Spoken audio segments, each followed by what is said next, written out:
어떤 다가구 건물을 사면 좋을지 세 가지 말씀드립니다. 첫 번째, 투자금 비교해서 월세가 많이 나오는 수익률이 높은 건물입니다. 다가구 주택과 다세대 주택은 기본적으로 비교적 임대 수익률이 좋은 부동산이에요.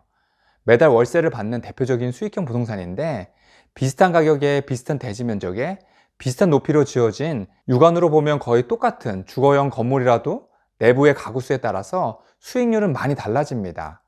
예를 들어 대지 90평대에 비슷한 높이의 건물 두 개를 비교해 볼게요. 이 건물은 9세대로 구성이 되어 있는데 1층은 주차장이고 2층에서 5층까지 9가구가 있고 관리비까지 월세가 422만 원 정도가 나옵니다. 9가구 중에 전세가 2가구가 있는데 비교를 위해서 전세를 월세로 돌린다면 월세는 총 610만 원까지 나오는 건물이에요. 건물 가격은 약 15억 원 정도가 되는데 단순히 월세로만 수익률을 따진다면 15억 원에서 보증금 1억 5천만 원을 빼면 13억 5천만 원, 1년 월세가 7,300만 원 정도니까 약 5.4%의 수익률이 나오는 건물이네요. 두 번째 건물은 전 객실이 원룸인 건물로 월세는 관리비까지 무려 1,000만 원이 조금 넘습니다. 아까 건물은 원룸, 투룸, 투베이, 그리고 방이 3개인 주인세대까지 다양한 사이즈의 다가구 건물이었어요. 두 번째 전체가 다 원룸인 이 건물은 14억 5천만 원 정도인데 보증금 5천만 원을 빼면 14억 원, 1년 수익이 1억 2,500만 원이니까 수익률은 약 9%입니다. 둘 다 대지 면적이 90평대이고 평당가도 비슷해요. 다 경기도 지역인데 뭐 전혀 다른 지역입니다. 둘 다 만실이고 가격은 첫 번째 건물은 15억 원, 두 번째 건물은 14억 5천만 원 정도예요. 투자를 하신다면 여러분들은 어떤 건물을 사실 것 같으세요? 두 번째 건물이실까요? 둘 다 분명 월세를 많이 받을 수 있는 수익형 주거 형태의 부동산으로 지었을 텐데 왜 이렇게 수익률이 다르게 나오게 지었을까요? 첫 번째 건물은 2018년에 신축된 건물이고 두 번째 건물은 2003년에 건축된 건물입니다. 아마도 2003년도와 2018년도에 지어질 때 적용된 주차 대수 규정이 달랐을 거예요. 그리고 지역마다 토지마다 택지개발지구의 지구단위 계획 같은 것에 의해서 세대수 규정 등의 적용을 받아서 어쩔 수 없이 주차 대수와 세대수의 제약을 받는 경우도 있었을 겁니다. 우리는 투자자의 시각에서 신축이 아닌 기축을 매매를 해서 임대를 하는 컨셉으로 보는 것이기 때문에 이런 방식으로 월세 수익률을 보는 거예요. 그럼 두 번째 건물이 훨 좋은 것 같은데 뭐가 좀 캥기시나요? 네, 맞습니다. 두 번째 건물은 2003년도에 지어져서 건물이 20년이 넘었어요. 그럼 건물 여기저기가 아플 겁니다. 제 경험을 보니까 가장 큰 건 몇 가지가 있는데 누수와 결로 문제예요. 그리고 배관 문제입니다.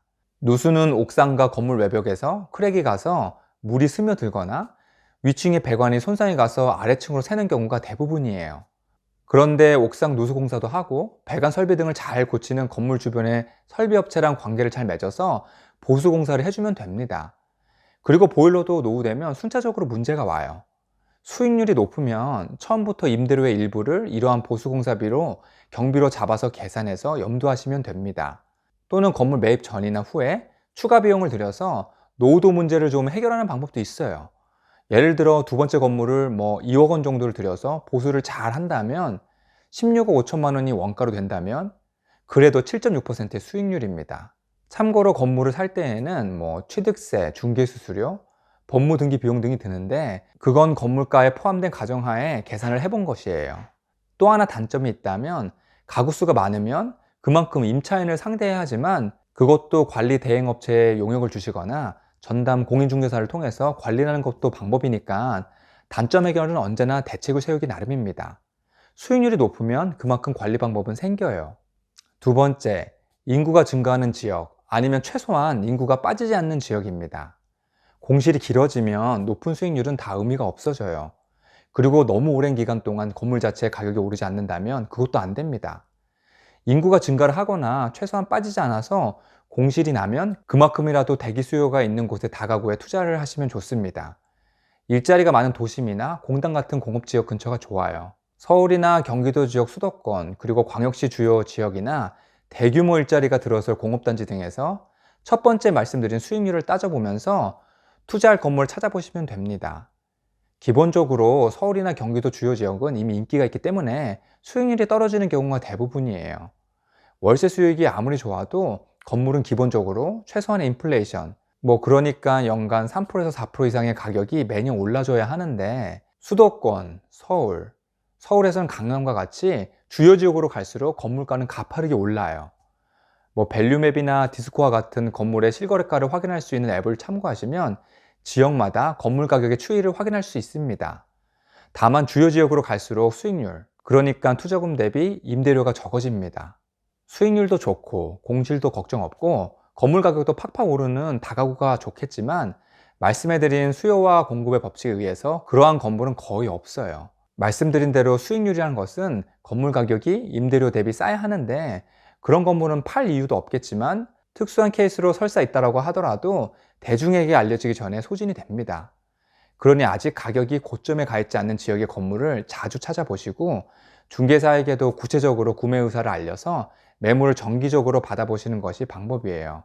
그럼 그런 지역이 어디냐고 물어보실 텐데 임대 수요가 풍부한 지역을 찾는 거니까 네이버 부동산에서 임대가 많은 곳을 찾아보시거나 부동산 지인 같은 어플에서 인구의 증가 지역을 살펴보시고 직방이나 다방과 같은 어플에서 이러한 주거 형태의 임대 수요가 어디에 많이 있는지를 찾아볼 수 있습니다.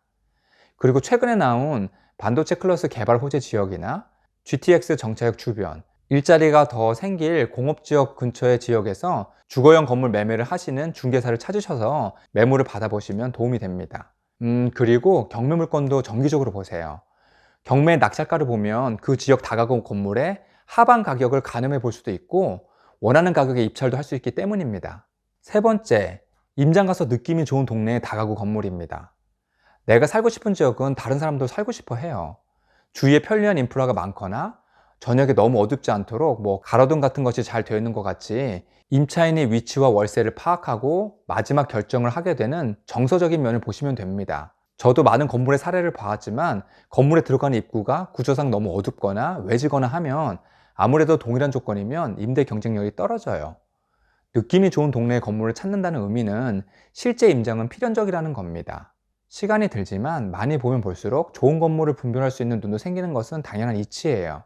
건물을 매입하실 거라면 투자를 하시기 전까지 1, 2주의 하루는 투자할 때까지 꾸준히 물건을 보시면 좋다고 생각을 해요. 다양한 매물을 실제로 가서 건물 상태도 보고 외관도 보고 수익률도 뽑아보고 중개인과 미리 약속을 해서 건물 내부도 여러 개 보고 어떤 건물이 좋은지 보수할 비용은 얼마나 들 것으로 보이는지 중개인이 생각하는 다가구 관리나 건물 보는 눈은 어떠한지도 물어보면서 건물의 실제 지식을 쌓아가세요.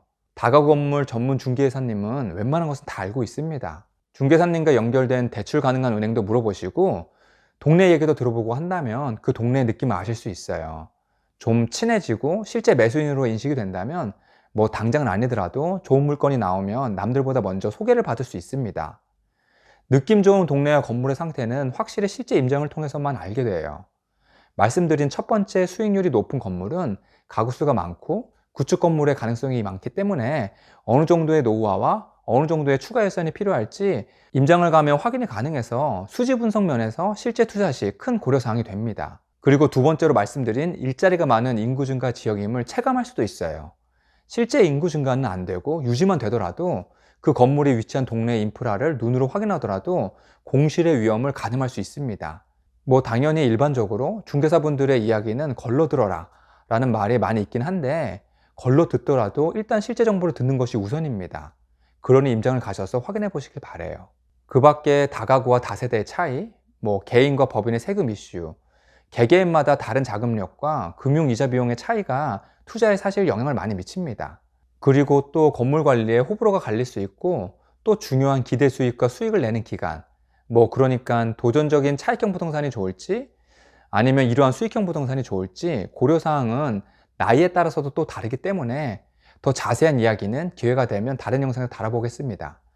어쨌든 이 영상의 이 세 가지는 다가구 건물 살 때 필수이니까 이 기준으로 보시다가 좋은 건물이 눈에 들어오신다면 잘 투자하시길 바랍니다.